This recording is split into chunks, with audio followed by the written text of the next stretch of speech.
Magandang araw po sa inyo mga ka-JT at ito nga po pala napapunta tayo ng Silang Cavite at tayo ay may paatinan ng big event na wedding at shoutout nga pala po kay na Tita Den, Tita Leti, kay Tito Sed at Tito Angel at Tita Beth. Shoutout po sa inyo sa mga nakasama ko mababait po at yan nga po eto, nagantay lang po tayo dito sa labas ng simbahan dahil ulan po at saka po siyempre natatakot mabarahan ng mga nakaparada kaya ayan nag-aantay na lang po tayo dyan. Pambahay lang ang datingan.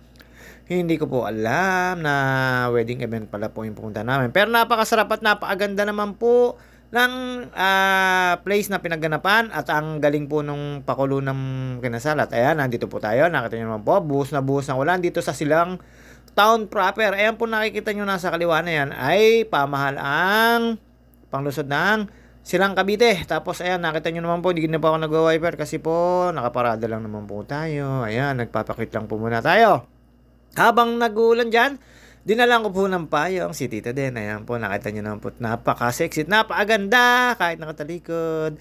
At syempre, sino Tito Sed, shoutout sa inyo sa mag-asawa. At ayun nga po, syempre, tayo ay maglalakad-lakad muna tayo. At habang papabalik po tayo sa sasakyan, nakita ko po dyan, ay napakasarap ng bibilihin ko dyan.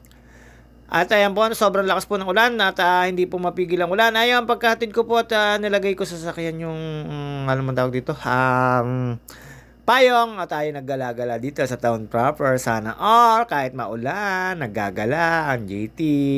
Ulang ka lang, pasaway ako. De, joke lang po yun. Shoutout nga pala po sa mga ating mga kababayan, lalo dito sa Pilipinas, shoutout sa inyo at mga ka-sisi, ka-engage at saka po mga ka-followers, shoutout po sa inyo. Maraming salamat po sa lahat na nagko-comment at sumusuporta at naniniwala at nagtitiwala sa akin. Shoutout sa inyo.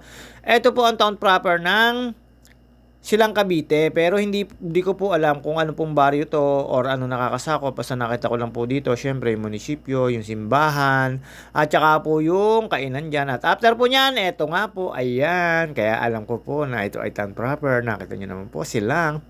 Pasok lang po tayo dito sa may simbahan at meron po tayong kinuwang pambayad. Nalimutan ko kumuha ng pambayad dun sa aking gustong kainin kasi po natutuwa ako at ang kaligayahan ko lang po sa pagkain na hindi naman pong pwedeng panglasang Pinoy, pwedeng panglasang alam nyo na, pangmalakasan, pero ito panlasang pangkalye. Napakasarap naman po talaga. Tapos yung pang nilagay sa aking sauce ay yung maanghang. At balik po tayo doon sa labas. Pagkakuha po natin ng pambayad, eto, lakad-lakad lang po tayo sa tagiliran.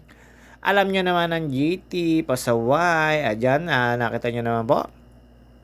Simpleng bayan ng Silang. At after po namin dito sa simbahan na pagkatapos ng kasal ay doon naman po kami punta sa event place. Ayan na po ang makikita nyo. Masaya na tayo dyan.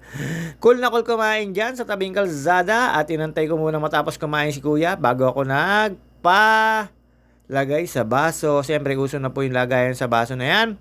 Kwek-kwek at saka po yung basta yan. Alam nyo na yan. Tapos ayun, nakita nyo daw po. Ayan ang kinain ko. Vegetable, tawag doon. Tapos ito, punta na kami sa events place. Alta Miranda del Tibig. Ayun po ang tawag dyan. Ayan po, napaka smooth po dito maglakad. Hindi po madulas. Tapos ayan.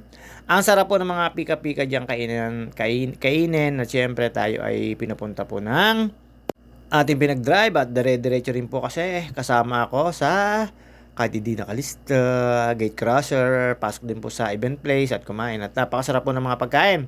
At ayan, dito po, paikot-ikot lang po tayo hanggat maaga pa kasi wala pa po yung dalawang kinasal.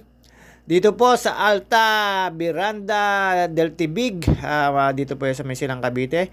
Ang kabila po nito ay mga subdivision na sikat po. Ayan, diretso po tayo dito. Nakita nyo naman po yan. Mga nagkalat na po yung mga abay. Tapos yung mga guest. Paano po ba? Ayan, basta bahala na po kayo. Ayan, medyo dumidilim na. Ayan, nakita nyo po yung mga abay, mga bisita. Nandyan lang po tayo. Nakita nyo naman po mga forma nila. Talong-talo tayo. Samantalang ako yung nakapambahay lang. Pero syempre, dyan naman, walang pakialaman. Ang iba dyan, bisita lang din. Nakagaya ko. At yun nga po, hindi pa po kami napasok dyan sa may, anong yan, yan, nakita nyo po yung brown na yan, nandyan po yung event place. Ayan, tinatawag na po kami at pinapasok. At ang ganda po ng event na to, meron po mga sayaw-sayaw, pati po yung kinasal.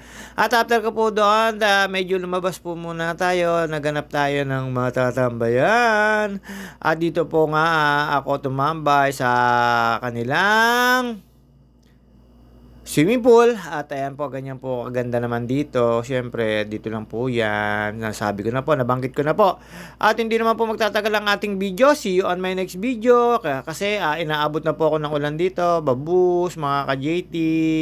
Hanggang dito na lang po muna ang video natin. Pero magpapakit mo muna tayo. Babus!